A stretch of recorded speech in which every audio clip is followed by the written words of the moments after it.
Trailers, we love them, really we do. Never mind that when you get right down to it, they're just video advertising no less cynically engineered than any other kind of ad to coax cash money out of your wallet and into the coffers of the publisher pushing the game in question. Never mind that, we still love a good trailer. A good trailer, mind you. We're pretty discriminating. You can't just, oh I don't know, smash together some shiny graphics and, I don't know, something sexy and some explosions and whack on a dirty dubstep soundtrack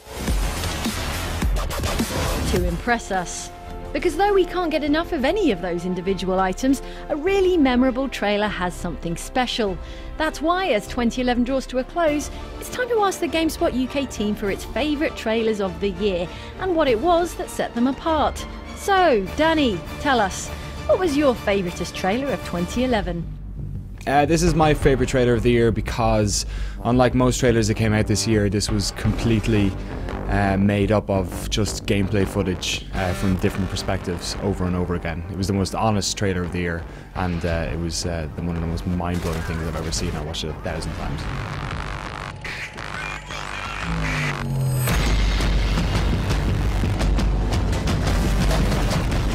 The reason I like the Caspian Border multiplayer trailer for Battlefield 3 was, well, apart from the fact that I actually really love those games, is that the editor, whoever it was so clever to show perspectives from different people on the battlefield, from the different troops and guys in tanks and jets and stuff. Obviously it was supposed to be a showcase for the game itself. A lot of that stuff hadn't been shown before, neither in the map. But more importantly to that, it showed what it's like playing a Battlefield game where there is loads of different individual stories happening within the same confined space, and it also helps when you've got an amazing soundtrack. And of course they had this like crazy 21st century version of the soundtrack that's been used in all the Battlefield games, and I think I spent like every lunchtime for like 2 weeks watching that over and over again.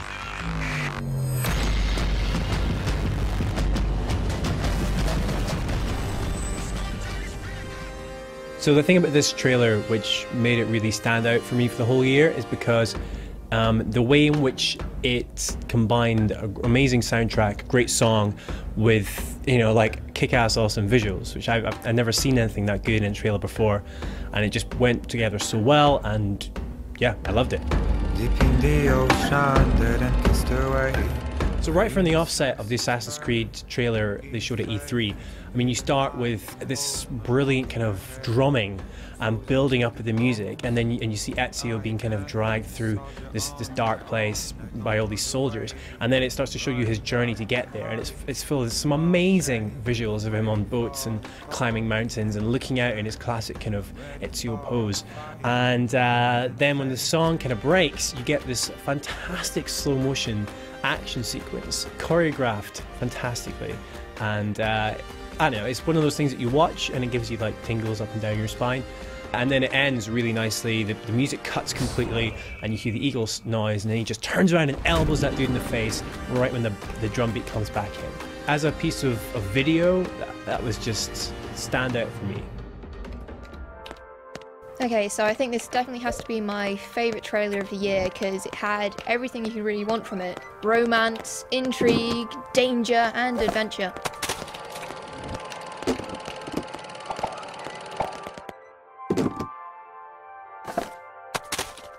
Given that most trailers these days are full of drum and bass things going wow wow, or Battlefield 3 noises going it was nice to have something understated for once. Yes, it didn't have big explosive gameplay in it, it didn't have any gameplay in it at all, but it gave you a really good idea of the kind of sensibility they were coming from with their humour.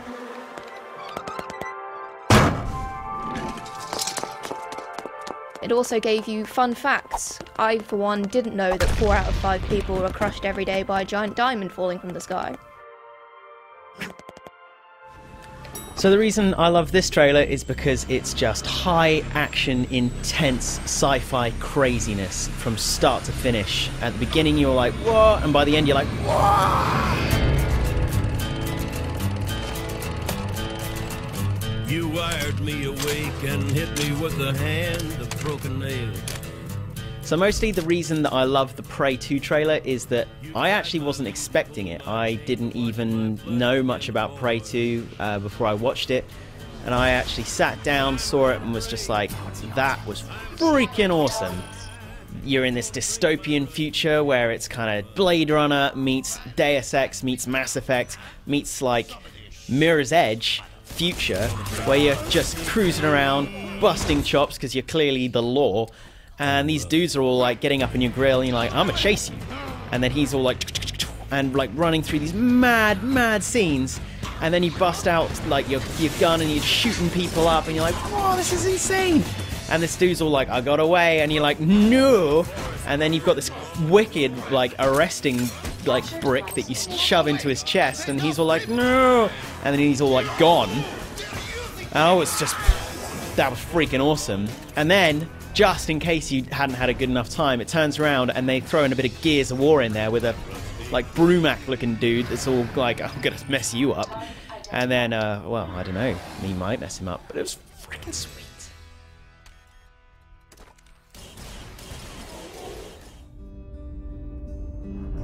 So the thing about this trailer and why it's, you know, one that's memorable for me isn't that it's the greatest trailer in the world, or even for, you know, it was for a good game, don't get me wrong, but it's the juxtaposition between the music and the action is crazy. It's basically epic fighting set to a namby-pamby, wimpy, useless indie shoegazing soundtrack.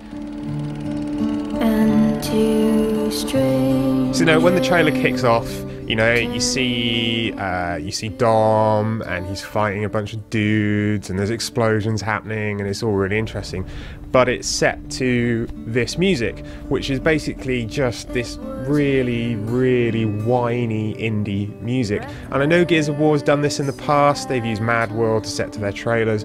I'm not so sure that putting, you know, namby-pamby indie music on a trailer that's filled with action necessarily makes it heartfelt and emotional. It does not. It just makes you very, very pretentious. But there's some cool stuff that happens later on. You know, there's a giant spider thing that rises out of the ground and it's kind of fun, and there's lots of chainsaws, and then the water floods up and that's really cool.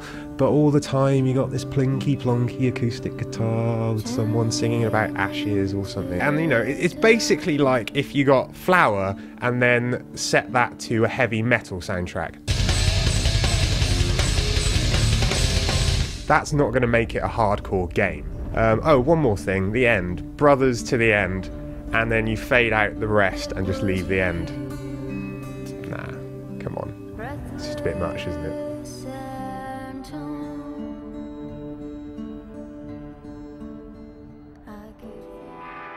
Alright people, my trailer is probably the biggest one of 2011. Made a massive splash at the busiest time of the year, even when massive games were coming out.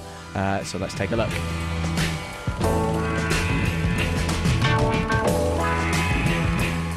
What do we take away from the trailer? It's going to be in Los Santos, we know that for sure. It's got pictures of Los Santos, it's got graffiti of Los Santos, but the interesting thing that the trailer seems to be pointing at is this economic climate, which it might, you know, pastiche a lot of stuff that's happening in the world at the moment. Lots of buildings coming up, lots of economic development, and then at the bottom level you've got, you know, you've got homeless people everywhere, you've got people begging for money, and that's set across, set against the private jets flying everywhere. In terms of missions, you can see it's going to have crop dusting, I'm sure. You've got a sort of homage to the Grand Theft Auto 4 mission where you rob a bank, so I'm sure that's going to be in there as well. So the trailer's got a good amount of detail, what might be in there, while leaving it open so we can see what, you know, how wide is it going to go, how big is it going to go, and lots of hints of whether there's Tommy Vercetti in there, is there CJ in there from San Andreas. So all in all, classic trailer, classic Rockstar, and very well done. But never mind them, what about you? We asked the GameSpot community which game trailer was their most memorable of the year, and the votes stacked up like this. In third place was Cam's personal favourite, the Assassin's Creed Revelations cinematic promo, starring Slow-Mo Ezio and moodily soundtrack with the Gallic indie charm of Woodkid's Iron, proving how a spot of powerful music can take a good trailer and make it great. In second place, we find the stirringly shouty Skyrim trailer, the one that combines stern narration, a rousing score, and the dragon shout that launched 1,000 hilarious YouTube videos with awesome effect.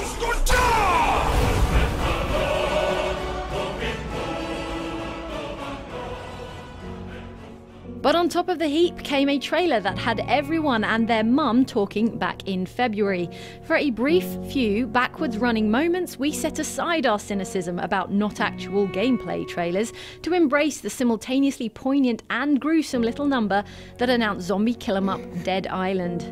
Though the finished game didn't feature the ill-fated family, well, not really, or quite capture the same sense of loss and desperation, there's no arguing with this as a truly tremendous game trailer. Good job there.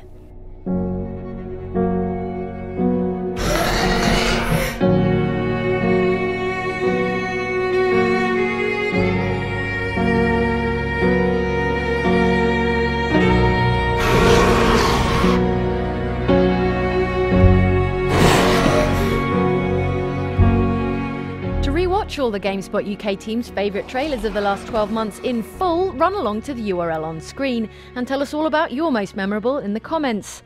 Of course, for every trailer that made it into the winner's circle of Team GameSpot's personal favourites, there are dozens more worthy and not so worthy offerings. Trailers of 2011, we salute you.